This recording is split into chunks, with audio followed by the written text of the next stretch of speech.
तो क्या होगा अगर आप अपनी ग्रैंडमा के घर पर 3 साल बाद जाते हो और आपको वहाँ पर बिना कपड़ों के 5 बहुत ही खूबसूरत लड़कियां दिखती हैं, लेकिन तुम्हें नहीं पता है कि वो लड़कियां कौन है और यहाँ पर क्या कर रही हैं, पर तुम्हें उन 5 लड़कियों के साथ में एक साथ इसी घर में रहना है और 5 लड़कियां मिलकर आपको खुला इन्विटेशन दे रही हैं। तो आखिर आप क्या करोगे? कहानी की शुरुआत में हमें हायातो नाम का एक लड़का दिखाया जाता है जो कि पूरे 3 साल बाद अपनी ग्रैंडमा के घर पर वापस आया होता है, जो कि एक होम कैफे चलाती थी। हायातो बैठकर सोचने लगता है कि इस कैफे को बेच देना चाहिए क्योंकि वो वैसे भी टोक्यो में रहता है और वहीं की यूनिवर्सिटी में पढ़ता है। लेकिन तभी घर के एक एक कोने से बिना कपड़ों की लड़कियां बाहर आने लगती हैं। टोटल यहाँ पर 5 खूबसूरत लड़कियां होती हैं, पर हायातो को समझ में नहीं आ रहा होता है कि आखिर ये 5 लड़कियां है कौन और यहाँ पर कर क्या रही हैं। लेकिन वो 5 लड़कियां हायातो को चोर समझकर उसको पकड़ लेती हैं। लेकिन असली बात पता चलने पर वो हायातो से माफी भी मांग लेती हैं। हायातो उन लोगों से पूछता है कि आखिर तुम लोग हो कौन और तुम्हारा मेरी ग्रैंडमा के साथ में क्या रिश्ता है। शिराकीको कहती है कि हम लोग उनकी फैमिली हैं। हायातो कहता है कि फालतू बातें मत करो, हमारी फैमिली में सिर्फ 2 ही लोग हैं और बस अभी मैं ही अकेला बचा हूँ। तभी अकाले बताती है कि वो यहाँ पर लास्ट ईयर से पार्ट टाइम जॉब कर रही है और क्योंकि यहाँ पर बहुत सारे अनयूज्ड रूम पड़े हुए थे तो ग्रैंडमा ने उन लोगों को यहीं पर रहने को कह दिया। मतलब अब उन लोगों के पास यहाँ पर रहने का अधिकार है। पर हायातो कहता है कि मैं यहाँ का ओनर हूँ और मैं तुम लोगों को यहाँ से कभी भी निकाल सकता हूँ। तभी आमी हायातो से कहती है कि तुम तो ग्रैंडमा को 3 साल के लिए अकेला छोड़ गए थे और उन सभी ने पैसे जोड़कर ग्रैंडमा के फ्यूनरल करवाया था। हायातो बताता है कि टोक्यो यूनिवर्सिटी में जाने से पहले उन दोनों के बीच में झगड़ा हुआ था और उसको अगर अथॉरिटी नहीं बताती तो उसको ग्रैंडमा की डेथ के बारे में पता भी नहीं चलता। हायातो फिर कहता है कि मैं फ्यूनरल के पैसे वापस कर दूंगा, तो अभी के अभी सब लोग मेरे घर से बाहर निकलो। इसके बाद शाम को सारी लड़कियां बीच पर जाकर सोच रही होती हैं कि वो लोग क्या करेंगे जब हायातो उन्हें घर से निकाल देगा। ओगा उन लोगों को आइडिया देती है कि वो लोग हायातो को इग्नोर करके वहाँ पर रह सकते हैं, पर शिराकीको कहती है कि वो घर हायातो का है तो वो लोग कुछ भी नहीं कर सकते। ऊपर से हायातो एक कैफे की जगह पार्किंग लॉट बनाना चाहता है क्योंकि गर्मियों के टाइम पर बीच पर बहुत सारे लोग आते हैं और पार्किंग लॉट बनाना बहुत ही अच्छा चॉइस होगा। तो हायातो अगर उन 5 लड़कियों को घर से निकाल देता है तो उनके पास अब रोज के खर्चे निकालने के पैसे भी नहीं बचे हैं। ऊपर से हायातो ने उन सभी लड़कियों को बिना कपड़ों के भी देखा है, जिससे कि रियो को एक आइडिया आता है और वो कहती है कि लड़के तो वैसे भी ठरकी होते हैं और वो इस चीज का इस्तेमाल करके कुछ कर सकते हैं। वहीं पर हायातो सोच रहा होता है कि मैं उन 5 लड़कियों को घर से बाहर कैसे निकालूंगा, पर अभी उसे ये बात याद नहीं आ रही होती है कि आखिर उसकी ग्रैंडमा के साथ में उसका झगड़ा क्यों हुआ था। तभी ओका वहाँ पर मेड बनकर आती है और हायातो को मास्टर कहते हुए पूछती है कि आज डिनर में क्या खाना चाहेंगे। एक्चुअली में ये प्लान रियो का है जो कि टेस्ट करना चाहती है कि आखिर हायातो कितना बड़ा ठरकी है ताकि उन्हें उस पर एक अपर हैंड मिल सके। पर हायातो ओगा को डायरेक्टली कह देता है कि ये सब फालतू हरकतें करना बंद करो, मैं यहाँ पर बिल्कुल भी नहीं पिघलूंगा। ओगा अपने गुस्से को कंट्रोल करते हुए पूछती है कि हम लोग डिनर में क्या बनाएं। हायातो कहता है कि फ्राइड चिकन, पर ओगा को खाना बनाना बिल्कुल भी नहीं आता है जिसकी वजह से फ्राइड चिकन पूरा ही जल जाता है। और इसके बाद बारी आती है एमी की, जो कि हायातो को उसके साथ इवनिंग जॉगिंग पर जाने के लिए कहती है, पर वो खुद ही इतने कम कपड़ों में बाहर जाने पर शर्मा रही थी। अब रात को सभी लोग मिलकर डिनर कर रहे होते हैं, पर हायातो बाहर से लाया हुआ डिनर ही कर रहा था। रियो उसके बाद हायातो को नहाने के लिए भेज देती है, जहाँ पर हायातो अपने पुराने दिनों को याद करने लग जाता है जब वो अपनी ग्रैंडमा के साथ में उल्टी सीधी बहस किया करता था, जिसका उसको भी बहुत बुरा लग रहा होता है। हायातो नहा कर आता है तब वो देखता है कि आका कैफे में बैठकर सिगरेट पी रही थी, जिस पर कि हायातो उस पर गुस्सा करने लगता है क्योंकि यहाँ पर सिगरेट पीना मना है। पर आका बताती है कि ये बस चॉकलेट्स हैं और आका यहाँ पर शांति से बैठकर अपने बैंड के लिए गाना लिख रही है। अब हायातो उसके बाद सोने के लिए चला जाता है और रियो शिराकीको को पूरे नशे में लाकर हायातो के कमरे में भेज देती है क्योंकि पीने के बाद शिराकीको बिल्कुल भी होश में नहीं होती है और उल्टी सीधी हरकतें करने लग जाती है। और जब हायातो शिराकीको को ऐसी हालत में देखकर कुछ करने की कोशिश करेगा तब रियो को उसे रिकॉर्ड कर लेगी और वो बाद में हायातो को ब्लैकमेल करेगी और वो सारी लड़कियां यहाँ पर रह पाएंगी। लेकिन तभी वहाँ पर एमी आकर शिराकीको को बाहर निकालती है और हायातो को बहुत ही बुरी तरह पीटती है क्योंकि उसे लग रहा था कि हायातो यहाँ पर जबरदस्ती कर रहा है। अब अगले दिन शिराकीको हायातो के लिए ब्रेकफास्ट बनाई होती है और वो खाना बहुत ही अच्छा बनाती है और उसने कल रात में नशे में क्या क्या किया था उसको कुछ भी याद नहीं है। तभी 2 लोग वहाँ पर आते हैं जो कि पार्किंग लॉट के लिए मेजरमेंट्स लेने आए होते हैं। रियो और एमी तो सोच रही थी कि वो लोग हायातो को यहीं पर मार कर कहीं पर गाड़ देते हैं और इसके बाद हम लोग यहाँ पर आराम से रह पाएंगे। तभी उनमें के एक आदमी के हाथ से वहाँ से बोर्ड गिर जाता है, जिससे कि हायातो को उस दिन की याद आने लगती है जब उसकी ग्रैंडमा ने इस कैफे को पहली बार ओपन किया था और उसका नाम रखा था फैमिलियर कैफे टेरेस, क्योंकि यहाँ का हर कस्टमर उनकी फैमिली होगा। और तभी वहाँ पर वो आदमी उस बोर्ड को फेंकने जा रहा होता है कि तभी वहाँ पर हायातो उस बोर्ड को ले लेता है और उसके उस चेंज ऑफ एक्सप्रेशन को देख कर लड़कियां भी कुछ भी समझ में नहीं पा रही थी। असल में हायातो के पेरेंट्स की डेथ एक कार एक्सीडेंट में हो गई थी, जिसके बाद उसकी ग्रैंडमा ने ही उसको बड़ा किया था। इसके बाद आका के कहने पर ओका हायातो के लिए बिलाफा बनाकर लाती है। हायातो पूछता है कि ऐसे अचानक,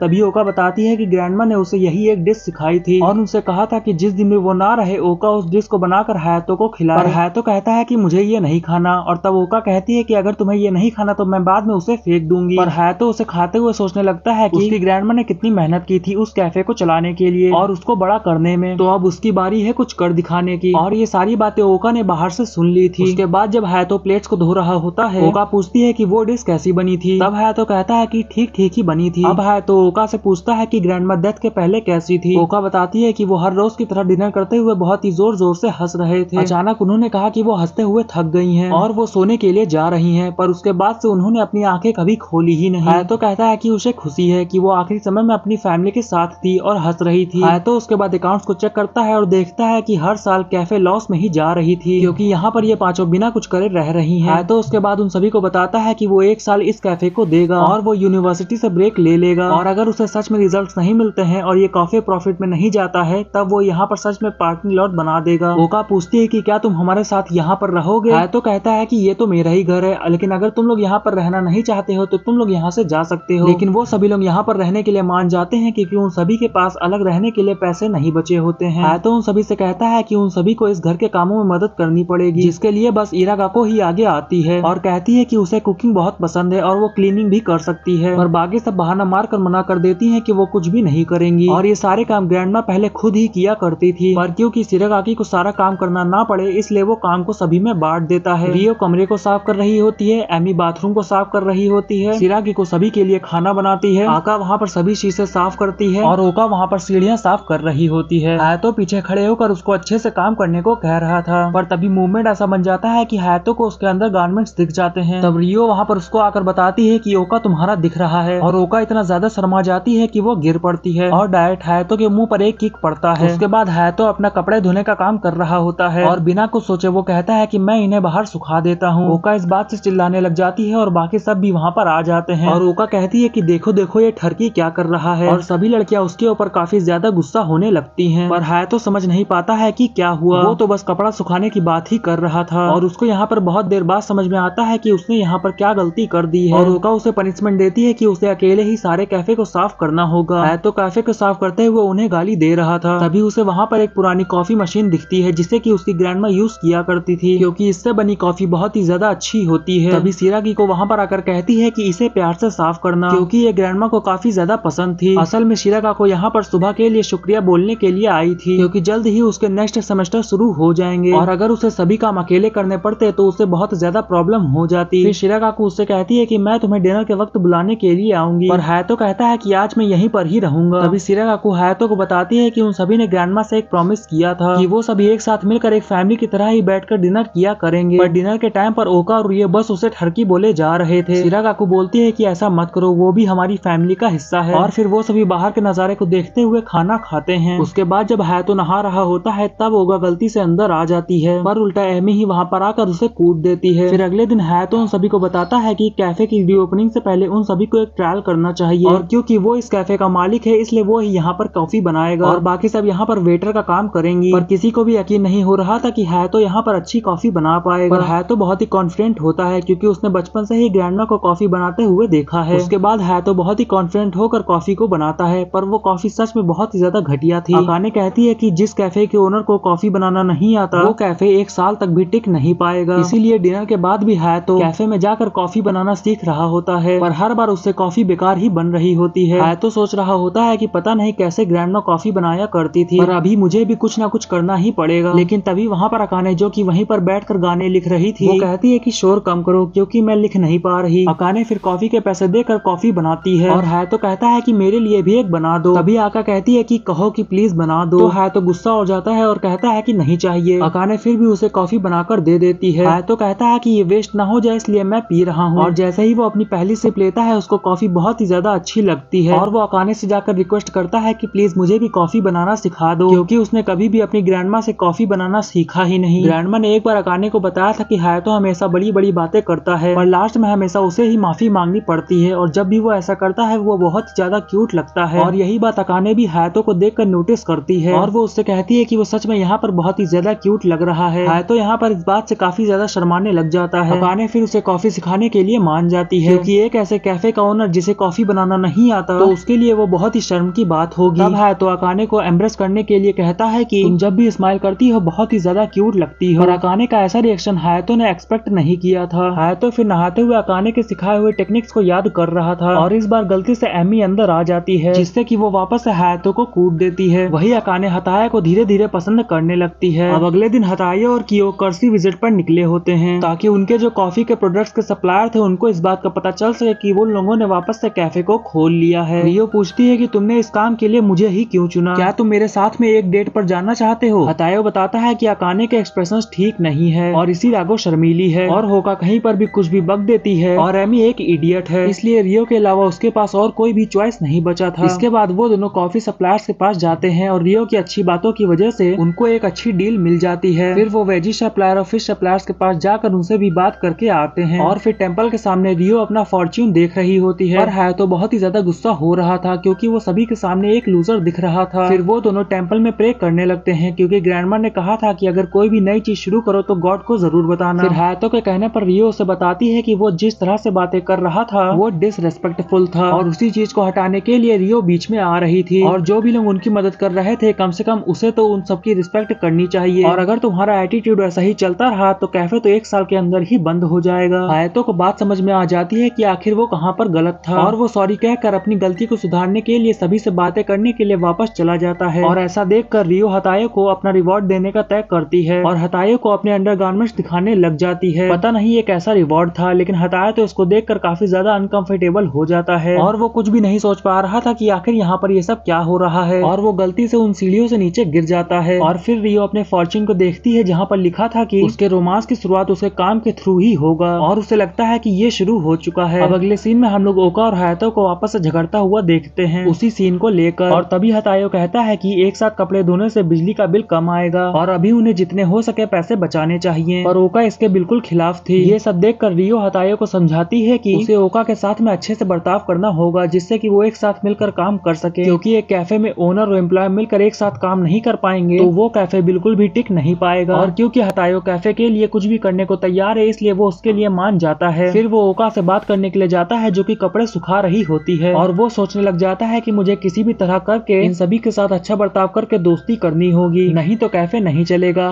तभी अकाने उसको आइडिया देती है कि तुम उन सभी की तारीफ करते रहो, उनको क्यूट कहते रहो तो काम तुम्हारा बन जाएगा। और हतायो कहता है कि ये तो तुम्हारे ऊपर भी काम नहीं आया था तो यहाँ पर कैसे काम आएगा, पर उसे क्या पता है कि ये तो अकाने के ऊपर पहले ही काम कर गया है। तभी ओका हतायो से कहती है कि अगर तुम्हारे पास कोई भी काम नहीं बचा है तो तुम जाके कैफे खोलने की तैयारी करो, यहाँ पर फालतू टाइम पास मत करो। अब हतायो ओका के ऊपर चिल्लाने ही वाला होता है कि तभी वो अपने आप पर कंट्रोल करता है और उसकी तारीफ करते हुए कहता है कि तुम तो कपड़े धोने में काफी ज्यादा अच्छी हो, तुम यही सब काम करती रहा करो। पर ओका हतायो का ये चेहरा देखकर भड़क जाती है और फिर वो दोनों वापस से झगड़ने लगते हैं। ये चीज शिरागाको और एमी देख रही होती हैं। शिरागाको कहती है कि हतायो खराब लड़का नहीं है तो एमी कहती है कि तुमने सही कहा पर वो थोड़ा ठरकी है लेकिन तुमसे कम। तो शिरागाको समझ नहीं पाती है कि आखिर वो क्या कहना चाहती है। फिर रात को कॉफी बनाते हुए हतायो सोच रहा होता है कि उसका ट्राई वापस से फेल हो गया क्योंकि उसने डिनर के टाइम पे भी वापस से ट्राई किया था। उसने वापस से उसकी झूठी तारीफ करते हुए कहा था कि उसने सब कुछ बढ़िया बनाया है बस सैलेड को छोड़कर, पर ओका ने तो सिर्फ सैलेड को ही बनाया था जिससे कि ओका हतायो के ऊपर वापस से गुस्सा हो गई है। और जब रात में हतायो सोने के लिए जा रहा होता है तब रियो ओका को बताने के लिए कहती है कि बाथरूम फ्री है तो वो वहाँ पर जाकर नहा सकती है और हतायो भी उसको बताने के लिए चला जाता है। पर उस टाइम पर ओका वेट्रेस की ड्रेस ट्राई कर रही होती है क्योंकि टाइट ड्रेस में काम करना मुश्किल होता है। अब हायातो यहाँ पर भी उसकी तारीफ करने की कोशिश करता है और उससे कहता है कि तुम्हारी जैसी क्यूटी किसी भी ड्रेस में काफी ज्यादा सुंदर लगेगी, पर बाद में उसे समझ में आता है कि ये तो एक इंसल्ट थी। उसने ओका को ये कहा था कि वो बिल्कुल भी सुंदर नहीं दिखती है, पर अब की बार ओका बिल्कुल भी गुस्सा नहीं करती, उल्टा बहुत ही ज्यादा खुश हो जाती है क्योंकि उसने ही इन ड्रेसेस को तैयार किया है। वो फैशन स्कूल जाती है और वो आगे जाकर फैशन डिजाइनर बनना चाहती है और ओका इसलिए भी खुश होती है क्योंकि ग्रैंडमा ने बताया था कि हतायो कभी भी कुछ भी बोल देता है लेकिन वो कभी भी झूठ नहीं बोलता। ओका अब हतायो की भी तारीफ करती है और उससे बोलती है कि अब तुम भी अच्छी कॉफी बनाने लगे हो। लेकिन तभी इतने में शिरागाको ठरके अंदाज में अंदर आती है और एमी उन फोटो को खींच लेती है जिससे कि वो बाद में दिखा सके कि शिरागी को नशे में होने के बाद कितनी बड़ी ठरकी हो जाती है। फिर अगले दिन हायातो और शिरागी को अपने कुछ रेगुलर कस्टमर से मिलकर आते हैं और अभी वो सभी पूरी तरह से तैयार है कल के कैफे के ओपनिंग के लिए और सभी के बीच में रिलेशनशिप भी बेटर हो गई है। पर इसी बीच में शांत होकर कुछ सोचने लगती है। हायातो उसके बाद उन सभी की उनकी सैलरी दे देता है स्टॉक्स के तौर पे जिन्हें कि वो हाई स्कूल से इन्वेस्ट करता आ रहा है। उसी टाइम हायातो बीच पर बैठा बैठा सोच रहा होता है कि सब कुछ बहुत ही अच्छा जा रहा रहा है और वो सभी मिलकर कैफे को भी बहुत ही अच्छे से चला सकते हैं। तभी एमी आकर पूछती है कि तुम्हें क्या लगता है हम सभी तुम्हें एक्सेप्ट करने में इतनी जल्दी कामयाब क्यों हुए? क्योंकि ग्रैंडमा ने उसके बारे में सभी को बहुत बार बताया था कि जब भी वो ना रहे तो हाइतो आकर कुछ तो कर पाए। और हाइतो ये भी रियलाइज करता है कि आमी को स्टूपिड नहीं है और एमी तो यहाँ पर कुछ और ही कहने आई थी और वो कहती है कि सब कुछ उसी का ही कमाल है, क्योंकि उसने अगर हाइतो का साथ दिया ना होता तो आज वो सभी से दोस्ती ना कर पाता। और जाने से पहले ईमी कहती है कि जो चीज तुम्हारे लिए प्रीशियस होती है तुमने जितना सोचा होता है उससे पहले ही वो टूट जाती है, और अगर मेरी वजह से कभी ऐसा होता है तो मुझे माफ करना। हाइतो पहले तो समझ नहीं पाता है कि वो क्या कहना चाह रही थी, पर वो घर आकर समझ जाता है। एक्चुअली एमी ने अपने डंबल से उसको फोन और लैपटॉप को तोड़ दिया था। हाइतो बहुत ही ज्यादा गुस्सा करता है और वो समझ जाता है कि वो लंच के समय भी इतनी ज्यादा शांत क्यों बैठी थी। और तभी शिरागाको आकर बताती है कि उसने जिस कंपनी में स्टॉक्स खरीदे थे वो कंपनी एक स्कैंडल में फंसी हुई है और बहुत ही जल्दी वो बैंकरप्ट भी हो जाएंगे। हाइतो जल्दी ही से उन्हें सेल करने का सोचता है, लेकिन लैपटॉप और फोन दोनों ही टूट चुके थे। ऊपर से कंपनी के ज्यादा प्रॉफिट के लिए उसने अपने सारे के सारे पैसे उसी कंपनी में लगा दिए थे, मतलब कि अभी उसके सारे पैसे डूब चुके हैं। पर तभी एमी उसको शांत करने के लिए कहती है कि तुम मेरे संतरों को दबा सकते हो, पर हाइतो गुस्से में उसे पीट देता है। और इतना सब होने के बाद भी कल कैफे को ओपन कर दिया जाता है और हाइतो बताता है कि यहाँ पर बस एक टाइम पर 2 ही लोगों की जरूरत है, पर क्योंकि ये पहला दिन है इसलिए 5 का यहाँ पर रहना बेहतर होगा। उसके बाद रियो हाइतो को बताती है कि अपने गुस्से पर काबू रखना, क्योंकि हर कस्टमर यहाँ पर अच्छा नहीं होगा और अगर यहाँ पर कोई कस्टमर बहुत ही खराब निकलता है तो हाइतो उसे बहुत ही आराम से जाने को कहेगा। हाइतो कहता है कि मुझे ये सब बातें पहले से ही पता है तो मुझे तुम सिखाओ मत, और मैं लोगों को बिल्कुल भी नहीं मारता। फिर उसके बाद पहले कस्टमर के तौर पर 2 रेगुलर कस्टमर आते हैं जिनका ऑर्डर ओका लेती है और हाइतो बहुत ही ध्यान से कॉफी बनाता है जो कि दोनों को बहुत पसंद भी आती है। और वो बताते हैं कि ये बिल्कुल सेम है जैसे कि हाइतो की ग्रैंडमा बनाया करती थी। फिर एक एक करके वहाँ पर नए और पुराने कस्टमर भी आते हैं और सब कुछ बहुत ही अच्छा जा रहा होता है, पर इतने में वहाँ पर एक आदमी आता है जिसका नाम है फुआसा, जो कि कहता है कि ये कैफे फिर से चालू हो गई। मुझे तो लगा था कि बुढ़िया के मरने के बाद ये कैफे वापस से चालू होगा ही नहीं। असल में ये वो आदमी है जिनसे कि ग्रैंडमा ने लोन लिया था कैफे को चलाने के लिए, पर पैसे टाइम पर ना देने की वजह से उसने ग्रैंडमा को बहुत ज्यादा परेशान भी किया था और ये बात हाइतो और वो लड़कियां भी जानती हैं। फिर फुआसा कहता है कि सबसे महंगी कॉफी मेरे लिए लेकर आओ और हाइतो कॉफी बनाने लगता है। इतने में फुआसा कहता है कि तुम उस बुढ़िया के ग्रैंडसन हो ना, अब तुम इस कैफे को चलाओगे। मैंने पहले तुम्हारी ग्रैंडमा की बहुत सारी मदद की है। तो हाइतो कहता है कि आपकी मदद के लिए आपका शुक्रिया, आपकी वजह से ही आज ये कैफे चल पा रहा है। और बुआडा उसे फोर डाउन करके उसे सारी बातें कहने को कहता है। तो अगर तुम मेरा एहसान मानते हो तो तुम्हें मेरे आगे सर झुकाना चाहिए जैसे कि तुम्हारी ग्रैंड माँ किया करती थी। क्या तुम्हें पता भी है कि तुम किसकी वजह से इतने बड़े हो पाए हो? और अब हाइतो को इन सब बातों पर बहुत ज्यादा गुस्सा आ रहा था, लेकिन वो फिर भी बहुत कंट्रोल कर रहा होता है और उसके सामने अपना सर भी झुका देता है। लेकिन फुआसा कहता है कि तुम अपनी ग्रैंड माँ की तरह बिल्कुल भी नहीं कर पा रहे, और वो मुझे जहाँ पर भी देखती थी वो मेरे सामने सर झुकाकर मेरे को रिस्पेक्ट देती थी। हाइतो तो यहाँ पर बहुत समय से अपने गुस्से पर काबू किया हुआ था, लेकिन आखिरकार वो उसके ऊपर हाथ उठा ही देता है क्योंकि बाकी 5 लड़कियां फुआसा को मारने आ ही रही थी और वो आदमी गुस्से में शिरागिकी के कपड़े को उठा देता है, जिस वजह से हाइतो उसका हाथ पकड़ता है और कहता है कि यहाँ से निकल जाओ वरना तुम्हारी बहुत बुरी हालत हो जाएगी। और क्योंकि वहाँ पर सभी लोग विटनेस के लिए तैयार थे, जिससे कि फुआसा यहाँ से चुपचाप चला जाता है। और फिर शिरागिकी हाइतो को यहाँ पर थैंक यू बोलती है और रियो हाइतो को सॉरी बोलती है क्योंकि इतना लेक्चर देने के बाद वो खुद ही फुआसा को मारने के लिए आ रही थी। पर हाइतो बोलता है कि इतना कुछ बोलने के बाद कुछ तो करना चाहिए, तो तुम सभी ने कुछ भी गलत नहीं किया है। तब बाहर शिरागिकी हाइतो से कहती है कि तुम 15 सालों में बिल्कुल भी नहीं बदले हो। इसके बाद कैफे 1-2 दिन बहुत ही अच्छा चलता है और फिर उसके बाद कैफे एक ही हफ्ते में पूरा खाली हो जाता है और अब इस कैफे को चलाने के पैसे भी नहीं बचे थे। इसलिए हाइतो बताता है कि वो चेरी ब्लॉसम फेस्टिवल पे एक स्टॉल लगाएंगे और वो वहाँ पर एक अपडेटेड मेन्यू को भी लॉन्च करेंगे। इसके लिए शिरागिको कुकीज बनाने का सोचती है और वो भी थोड़ा लिकर के साथ, और क्योंकि अल्कोहल इवेपोरेट हो जाता है इसलिए बच्चे भी इसे खा सकते हैं। पर हाइतो को चिंता हो रही थी कि शिरागाको अपनी आपा ना खो दे। इतने में रियो वहाँ पर आती है और पूछती है कि क्या कुछ मदद करूं, पर वहाँ पर उसके लिए कुछ भी काम नहीं था। लेकिन रियो यहाँ पर बहुत ही मन से इसलिए आई थी। हाइतो कहता है कि जब वो स्टॉल पे होगा तो यहाँ की इंचार्ज रियो ही होगी क्योंकि वो मैनेजमेंट में बहुत ही अच्छी है। इससे रियो भी खुश होती है कि उसको भी कुछ अच्छी रिस्पॉन्सिबिलिटी मिली है। फिर शिरागिको कुकीज को बनाकर टेस्ट कर रही होती है और धीरे धीरे शिरागिको क्यूट से बदलकर सिलेक्टिव हो जाती है और वो कहने लगती है कि एक लड़की को एक लड़के का पसीना बहुत ही ज्यादा पसंद आता है। हाइतो समझ नहीं पा रहा होता है कि आखिर शिरागिको ऐसा क्यों कर रही है क्योंकि उसने तो कोई कुकी खाई भी नहीं है। फिर उसे याद आता है कि अल्कोहल तो कुकीज में भी है जिससे कि वो एवापोरेट हुई थी और ये सब उसी की वजह से हुआ होगा। और तभी वहाँ पर रियो आती है और कहती है कि मुझे पता था कि तुम मुझे यहाँ से भेजकर शिरागिको का फायदा उठाना चाहते हो। अब वहीं ओका ने फेस्टिवल के लिए कॉस्ट्यूम को थोड़ा मॉडिफाई कर दिया था। इतने में हाइतो वहाँ पर आता है और हेयर बैंड को लेकर शिरागिको के संतरों को ढक देता है। पर एमी और ओका ये सब देखकर बहुत ज्यादा गुस्सा हो गए थे और फिर क्या होना था वो सब लोग वापस मिलकर हाइतो को कूट देते हैं। फिर हाइतो अकाने को बताता है कि हमें न्यू डिश के लिए कोई भी रेसिपी नहीं मिली है। तब अकाने एक कुकी रेसिपी बताती है जिसको कि ग्रैंडमा और उसने मिलकर बनाया था। पर हाइतो पहले से ही इतना एक्साइटेड होता है कि वो कुछ भी बोल नहीं पाता। फिर अगले दिन स्टॉल पर हाइतो, ओका और एमी आए होते हैं और आसपास उनके सप्लायर्स के भी स्टॉल्स हैं जो कि उन्हें दिल से सपोर्ट करते हैं, क्योंकि उनका कहना है कि ग्रैंड मदर ने उनके लिए बहुत कुछ किया है। और अभी एमी भी बहुत ज्यादा एक्साइटेड लग रही थी। हाइतो फिर देखता है कि ओका स्टॉल पे बहुत ही गहरी नींद में सो रही है और रीमा तो सीधा ट्यून पेन उसके मुंह में डाल देती है, नहीं तो खाने से पहले ये ठंडा हो जाएगा। और क्योंकि ओका को बहुत ही ज्यादा नींद आ रही थी, इसलिए हाइतो कहता है कि अगर तुम चाहो तो वापस जाकर घर में रेस्ट कर सकती हो। और ओका कहती है कि मैं मुंह धोकर आती हूँ। और जब वो अपना मुंह धुलकर बाहर आती है तब उसकी टक्कर 3 छपरियों से होती है। यहाँ पर शिरागिकी भी हाइतो को फोन पर बता रही होती है कि फेस्टिवल की वजह से कैफे में भी लोग आने चालू हो चुके हैं। तभी हाइतो कहता है कि ओका अभी तक नहीं आई, कहीं वो बाथरूम में ही तो नहीं सो गई। उतने में उसको वही 3 छपरी लड़के ओका को टीज करते हुए दिखते हैं। तो हाइतो कहता है कि ये मेरे लिए काम करती है तो तुम ये सब छपरी गिरी कहीं और जाकर करो। और अब उनकी नजर तो एमी पर भी पड़ चुकी थी और वो उनसे बदतमीजी करने लगते हैं। एमी कहती है कि क्या मैं उन्हें पीट दूं? तो हाइतो कहता है कि रुको। तभी कैफे के सप्लायर्स और बाकी लोग छपरियों से कहने लगते हैं कि अगर तुम लोग यहाँ से नहीं गए तो हम लोग पुलिस को बुलाएंगे, इसलिए उन तीनों छपरियों को जाना ही पड़ता है। सप्लायर्स हाइतो को कहते हैं कि ऐसी चीजें बीच बीच में होती रहती हैं, तो तुम इन सब चीजों पर ज्यादा ध्यान मत देना। उसी रात डिनर के समय पे वो लोग इस इंसिडेंट के बारे में बात कर रहे थे। हाइतो कहता है कि बिजनेस अभी बहुत ही अच्छा चल रहा है और वो इसे अभी कंटिन्यू रखेंगे। लेकिन जब वो सभी अगले दिन फेस्टिवल पे पहुंचते हैं तब वो देखते हैं कि इनके स्टॉल को तोड़कर पूरा तबाह कर दिया गया है। वो ये भी समझ जाते हैं कि आखिर ये काम उन तीनों छपरियों का है। कुछ लोग तो बात कर रहे थे कि वो लड़का फुआजा का ग्रैंडसन है और वो फुआजा का इन्फ्लुएंस का यूज करके कुछ भी करता रहता है। सप्लायर्स कहते हैं कि चलो मिलकर स्टॉल को दोबारा से लगाते हैं, पर हाइतो कहता है कि हम लोग यहाँ पर अब से स्टॉल नहीं लगाएंगे क्योंकि हो सकता है हम लोग की वजह से आपको भी प्रॉब्लम हो। अब वहाँ से वापस आते समय ओका माफी मांगती है क्योंकि उसकी वजह से वो लड़के उसके स्टॉल तक पहुँच पाए थे और वो स्टॉल में सो भी गई थी। उसे काम की बिल्कुल भी फिक्र नहीं है। हाइतो कहता है कि तुमने रात भर जाकर यूनिफॉर्म्स को बनाई थी और इसमें तुम्हारी कोई भी गलती नहीं है और अभी तक मैंने हार नहीं मानी है और अभी फैमिली कैफे टेरेस का काउंटर अटैक होगा। उसके बाद वो दोनों जल्दी से वापस आकर कहीं पर चले जाते हैं जहाँ पर आका और उसारिको बातें कर रहे थे। पर रियो कहती है कि सब कुछ मास्टर पर छोड़ दो और हम लोग यहाँ के काम पर फोकस करते हैं। वहीं पर ओगा की मदद से उन लोगों ने एक फूड कार्ट को तैयार कर लिया था और उन्हें इनकी परमिशन भी मिल गई है और इसके बारे में रियो सोशल मीडिया में पोस्ट करेगी। फिर वो फूड कार्ट लेकर निकलते हैं और एक अच्छी जगह पर उसको लगा देते हैं जिससे कि वहाँ पर बहुत सारे कस्टमर आने लगते हैं, जिससे कि रियो का भी बहुत बड़ा हाथ है जो कि सोशल मीडिया में सभी को बता रही होती है जो भी चेरी ब्लॉसम देखने के लिए आए होते हैं। पर ओका को चिंता हो रही होती है कि यहाँ पर इतने ज्यादा लोग हैं तो उनके फूड की सप्लाई कहीं कम ना पड़ जाए। पर इसी के लिए तो एमी है जो कि उतनी दूर भाग के जाके कॉफीज और कुकीज सब कुछ ली आती है। इसके लिए हाइतो उसको शुक्रिया भी कहता है और कहता है कि तुम्हें बार बार जाना भी पड़ सकता है। इतने में ओका का बनाया हुआ ड्रेस एक कपल को बहुत ही ज्यादा पसंद आता है और हाइतो भी उन्हें बताता है कि इन्हें ओका ने खुद ही डिजाइन किया है और वो आगे जाकर एक फैशन डिजाइनर बनना चाहती है। फिर वो सभी रात को वापस जा रहे होते हैं और उन्हें कैफे से ज्यादा यहाँ पर फायदा हो रहा होता है। पर हाइतो कहता है कि इसमें बहुत ही बड़ा प्रॉब्लम है, इसे खींच कर ले जाना और वापस लाना बहुत ही ज्यादा मुश्किल है। और तभी ओकाई कहती है कि हाइलो सच में काफी ज्यादा लेजी है। इतने में वही 3 छपरी वहाँ पर आते हैं और कहते हैं कि लगता है स्टॉल को तोड़ने के बाद भी तुम्हारे अकल नहीं आई, तुम्हारी हिम्मत कैसे हो गई मेरे घर के सामने से इस कार्ड को ले जाने की। तब हाइतो आगे जाकर कहता है कि दूसरे की प्रॉपर्टी को तोड़ना बहुत ही बड़ा क्राइम है और वो लड़का यहाँ पर हाइतो एक पंच मारता है और वो बताता है कि उसके ग्रैंडपा के पुलिस के साथ में बहुत ही अच्छे कनेक्शन है तो कोई भी उसका कुछ भी नहीं बिगाड़ सकता है। तो हाइतो कहता है कि सेल्फ डिफेंस के ऊपर किए गए हमले में पुलिस कुछ भी नहीं कहती है और तभी अमी एक लड़के को किक मार कर डाउन कर देती है और कहती है कि तुम लोग अब चुपचाप रहो और अगर हाइतो के ऊपर किसी ने भी हाथ उठाया तो मैं उसकी खटिया खड़ी कर दूंगी। फिर वो दूसरे लड़के को भी किक मारती है और फिर वो ग्रैंडसन को किक मारने से पहले बैठ जाती है क्योंकि आज वो बार बार यहाँ वहाँ भागने की वजह से बहुत ज्यादा थक गई है और वो लड़का इसी का फायदा उठाने की भी कोशिश करता है और इमी उसे एक पंच मार कर डाउन कर देती है। सभी लड़के सोच रहे थे कि आखिर इमी इतनी ज्यादा ताकतवर कैसे है और तभी हाइतो कहता है कि शुक्र मनाओ यहाँ पर एमी थी, अगर यहाँ पर फीमेल गैंग लीडर मेटक ओका होती तो तुम लोगों का क्या हाल होता तुम लोगों को पता भी नहीं है। जिससे कि अब वो तीनों वहाँ से डरकर भाग जाते हैं और हाइतो ने सेफ्टी के तौर पर उन सभी के बातों को भी रिकॉर्ड करके रखा है। ओता कहती है कि अगर रिकॉर्ड कर लिया था तो मार क्यों खाए, तो वो उससे कहता है कि अगर मैं ऐसा नहीं करता तो वो लोग सीधा कार्ड के ऊपर हमला करते, तुम लोगों ने इतनी मेहनत से इसको बनाया है, मैं इसको ऐसे कैसे टूटने दे सकता था। और अब ये सब बातें उन दोनों को बहुत ही अच्छी लगती हैं, लेकिन इसी के साथ ओका उससे कहती है कि अगर तुम प्रोटेक्ट करना चाहते हो तो फाइट क्यों नहीं सीख लेते। उसके बाद अगले दिन उन सभी के कैफे में बहुत ही ज्यादा भीड़ होती है चेरी ब्लॉसम फेस्टिवल में उनके प्रमोशन की वजह से और सिर्फ यहाँ पर एरा गोकू ही मौजूद है उसकी मदद के लिए, जिस वजह से उसके ऊपर प्रेशर बहुत ज्यादा पड़ रहा था। हाइतो इसके लिए माफी भी मांगता है लेकिन हिरागुको कहती है कि तुम चिंता मत करो, मैं संभाल लूंगी। तभी रियो क्लास से जल्दी वापस आ जाती है क्योंकि उसे लग ही रहा था कि उसकी यहाँ पर जरूरत पड़ेगी और रियो के हेल्प की वजह से सब कुछ बहुत ही अच्छे से हो जाता है। और आज इतना काम करने की वजह से हाइलो बहुत थक गया था। तभी रियो कहती है कि जो कोई काम नहीं करता है वो ही इतना थका महसूस करता है। तभी अकाने हाइतो से कहती है कि तुम्हें इतनी ज्यादा मेहनत नहीं करनी चाहिए, तुम्हें थोड़ा रेस्ट भी कर लेना चाहिए। पर रियो कहती है कि मैं ठीक हूँ, तुम चिंता मत करो। तब बाद में हाइतो जब बाथरूम के लिए उठता है तब वो देखता है कि रियो अभी भी जाग रही है। पूछने पर रियो बताती है कि वो सोशल मीडिया में पोस्ट करने के लिए फोटोज को ढूंढ रही थी जिससे कि लोग कैफे के लिए और भी ज्यादा अट्रैक्ट हों। हाइतो फिर पूछता है कि तुम इतनी ज्यादा हार्ड वर्क क्यों कर रही हो जबकि तुम बस यहाँ पर एक पार्ट टाइम जॉब करती हो। तब रियो बताती है कि इस कैफे ने उसे बचाया था, आज वो जो कुछ भी है ग्रैंड माँ की वजह से है, इसलिए वो कैफे के लिए कुछ भी करने को तैयार है। हाइतो कहता है कि उसे जितनी सैलरी मिलती है उसको इसी हिसाब से काम करना चाहिए, उसको यहाँ पर इतना हार्ड वर्क करने की जरूरत नहीं है, वो यहाँ पर नॉर्मली काम कर सकती है, उसे अपने ऊपर ज्यादा प्रेशर डालने की जरूरत नहीं है। और तभी रियो को अपनी पुरानी बातें याद आने लगती हैं, जहाँ पर दो लेडी उससे कह रही थी कि तुम बस एक एम्ब्रेसमेंट हो और ये सब कुछ करना बंद करो। रियो कहती है कि क्या मैं कोई प्रॉब्लम क्रिएट कर रही हूँ काम करके? अगर मैंने हार्ड वर्क नहीं किया तो कोई भी मदद नहीं करेगा। क्या मैं ज्यादा काम करने की वजह से तुम्हें पैथेटिक लग रही हूँ? हायातो कुछ समझ नहीं पा रहा था कि आखिर वो क्या कह रही है, पर हायातो इतना बता देता है कि उसे अनअफेयर चीजें पसंद नहीं, बल्कि रियो इतना ज्यादा काम कर रही है उतनी कम सैलरी में, ये चीज उसको बिल्कुल भी पसंद नहीं आ रही और एज अ ओनर उसे बहुत कुछ सीखना है तो वो सब संभाल लेगा। इसलिए रियो को भी वो सारी चीजें करनी चाहिए जो कि वो करना चाहती है और जो वो बनना चाहती है उसे वही बनना चाहिए। और यही सेम बातें उसको ग्रैंडमा ने भी बोली थी और वो यहाँ पर आराम से रह सकती है, ग्रैंडमा सब कुछ संभाल लेंगी। जिससे कि अब वो इस बात को सुनकर बहुत ही ज्यादा रोने लग जाती है। और तभी हायातो पूछता है कि क्या तुम्हें इस बात से कोई इमोशनल डैमेज हुआ है? हायातो फिर उसके सर पर हाथ रखकर कहता है कि मैं तुम्हारा ध्यान रखूंगा, तुम बिल्कुल भी चिंता मत करना। और ये बात रियो को बहुत ही अच्छी लगती है, पर वो कहती है कि मैं कोई बच्ची नहीं, मैं तुमसे 2 साल बड़ी हूँ। हायातो फिर उसे सो जाने को कहकर वहाँ से चला जाता है और वो सोचने लग जाता है कि वो जितना हायातो के बारे में सोच रही थी वो उससे काफी ज्यादा अच्छा है। अब अगले दिन हायातो उन सभी को बता रहा होता है कि कस्टमर फ्लो को बढ़ाने के लिए और बनाए रखने के लिए उन्हें कुछ न कुछ करना होगा। अकाने कहती है कि आज उसका ऑफ है और उसको आज कहीं पर जाना है और फिर वो चली जाती है। तभी बाकी लोग उसको बताते हैं कि अकाने अपने बैंड में परफॉर्म करने के लिए गई है। और तभी सिरेगो को उन्हें बताती है कि कैफे का टोस्टर खराब हो गया है तो उन्हें नया लाना होगा। इसलिए हायातो मार्केट से नया टोस्टर खरीद कर वापस आ रहा था और सोच रहा था कि आज क्योंकि ऑफ है इसलिए उसे कोई मूवी देख लेना चाहिए। इसी बीच वो 2 लड़कियों को अकाने के बारे में बात करते हुए सुनता है जो कि उसके बैंड की और उसके गाने की बहुत ज्यादा तारीफ कर रही थी। और अगले सीन में हम लोग अकाने को परफॉर्म करता हुआ देखते हैं और वो सच में काफी अच्छा गा रही थी और लोग भी उसे परफॉर्म करता हुआ देखकर बहुत ही ज्यादा खुश हो रहे थे। और उसके गाने के जो लिरिक्स थे वो भी काफी ज्यादा डीप थे। और उसके कॉन्सर्ट को देखने के लिए हायातो भी आया हुआ था। और फिर कॉन्सर्ट खत्म होने के बाद अकाने अपने घर जाने लगती है क्योंकि सभी लोग उसी का ही इंतजार कर रहे होंगे। और तभी वो वहाँ पर हायातो को देखती है जिससे कि वो बहुत ही ज्यादा नर्वस और शर्मा रही होती है। हायातो बताता है कि वो एक टोस्टर खरीदने के लिए आया था और इसके बाद वो मूवी देखने के लिए जा रहा था और क्योंकि कोई भी अच्छी मूवी नहीं लगी थी इसलिए उसने कॉन्सर्ट देखना ही चूज किया। तो उसे पता चला कि अकाने का ही कॉन्सर्ट है। हायातो बोलता है कि सब कुछ बहुत ही बढ़िया था लेकिन तुम ब्रेक्स लेने में बहुत ही गड़बड़ कर रही थी। वैसे लिरिक्स बहुत ही अच्छी थी पर अकाने को बहुत ज्यादा शर्म आ रही थी। हायातो कहता है कि पर तुम चिंता मत करो, मैं दूसरों को तुम्हारे बारे में नहीं बताऊंगा। वहीं दूसरी तरफ एमी की हालत बहुत ज्यादा खराब हो गई थी खाना ना खाने की वजह से। वहीं हायातो ट्रेन से वापस आते समय पूछता है कि तुम दूसरों को इसके बारे में क्यों नहीं बताना चाहती, वो तुम्हें स्टेज पर परफॉर्म करता हुआ देखना चाहते हैं। पर अकाने कहती है कि ये बिल्कुल पेरेंट्स टीचर्स डे जैसा हो जाएगा इसलिए ही वो किसी को भी बताना नहीं चाहती। तभी हायातो बताता है कि जब तक तुम एक सक्सेसफुल सिंगर नहीं बन जाती मैं कैफे को कंटिन्यू रखूंगा तो तुम्हें चिंता करने की कोई भी जरूरत नहीं है। पर अकाने बताती है कि वो बैंड में सिर्फ टाइम पास के लिए जा रही है, बस ऐसा ही कर रही है, उसका कोई भी पैशन नहीं है। तभी हायातो कहता है कि नहीं ऐसा नहीं है, अगर तुम सीरियस ना होती तो लोग तुम्हारे गानों पर झूमते नहीं। और हायातो ये बात इसलिए कह रहा है क्योंकि उसे भी काफी ज्यादा मजा आया था और उसने तो उसके गानों की सीडी भी खरीद ली है। अकाने कहती है कि तुम्हें इतना कुछ करना नहीं चाहिए था। हायातो बताता है कि कैफे की अभी तक कोई भी गारंटी नहीं है तो अब वो ऐसी कोई चीज नहीं खरीदेगा जिसकी कोई वैल्यू ना हो। और अकाने इसके लिए उसको शुक्रिया कहती है। और तभी हायातो एक और बात सजेस्ट करता है कि तुम्हें अपने बैंड का नाम चेंज करना चाहिए, कुछ बेहतर रखना चाहिए। उसके बाद सीन शिफ्ट होता है और हमें 1 महीने बाद का समय दिखाया जाता है जहाँ पर उस दिन कैफे बंद होता है इसलिए हायातो सामान खरीदने के लिए बाहर गया होता है। शिरागिको फिर सभी के लिए चीज केक लेकर आती है जो कि उसने कल ही बनाया था और वो सभी वहाँ पर बातें करने लगते हैं और मेन टॉपिक था हायातो। तभी क्योतो कहती है कि हायातो कुछ अजीब है क्योंकि 5 खूबसूरत लड़कियों के होने के बाद भी उसने कभी भी किसी के साथ में कुछ भी करने की कोशिश नहीं की, उसका मन कभी भी नहीं डोला। अभी शिरागिको कहने लगती है कि ऐसा इसलिए हो सकता है क्योंकि वो कैफे के बारे में ज्यादा सोचता है और अगर इसी बीच कोई लड़की उसके ज्यादा पास जाएगी तो कुछ हो सकता है। पर वो सभी ये भी जानते हैं कि हायातो कभी भी कुछ भी अजीब नहीं करेगा। आगे रियो कहती है कि अगर 1 साल में कोई भी रिजल्ट रिजल्ट नहीं मिला तो वो कैफे बंद कर देगा। पर अगर 1 साल में रिजल्ट मिल जाते हैं तो वो क्या करेगा, क्योंकि वो सभी तो यहाँ पर हमेशा नहीं रहेंगे। शिराक्युको कहती है कि वो शायद यहाँ पर नए पार्ट टाइमर्स को जॉब करेगा और शादी करेगा और उसकी वाइफ यहाँ पर काम करेगी। अब इस बात को सोचकर सभी अनकंफर्टेबल होने लगते हैं। ओका तो कहती है कि मैं कभी भी उसके साथ में शादी नहीं करूंगी। इराकेको कहती है कि मैंने तो कभी इसके बारे में सोचा नहीं है। पर रीमा कहती है कि मैं शायद उसके साथ में शादी कर लूंगी क्योंकि वो मेरे साथ में कभी कभी खेलता है। और अकाने कहती है कि शायद मैं भी उससे शादी कर लूं, जिससे कि सभी लोग बहुत ही ज्यादा हैरान हो जाते हैं। पर एमे तो कहती है कि मैं हायतो के साथ मिलकर शहर को बचाऊंगी। तभी हायतो अंदर आता है जिससे कि एमे टकरा जाती है। उसका गुस्सा शांत करने के लिए एमे कहती है कि क्या तुम मेरे संतरों के साथ में खेलना चाहोगे, पर उसका गुस्सा तो और भी ज्यादा बढ़ जाता है। और फिर इसी के साथ ये एपिसोड यहीं पे खत्म हो जाता है।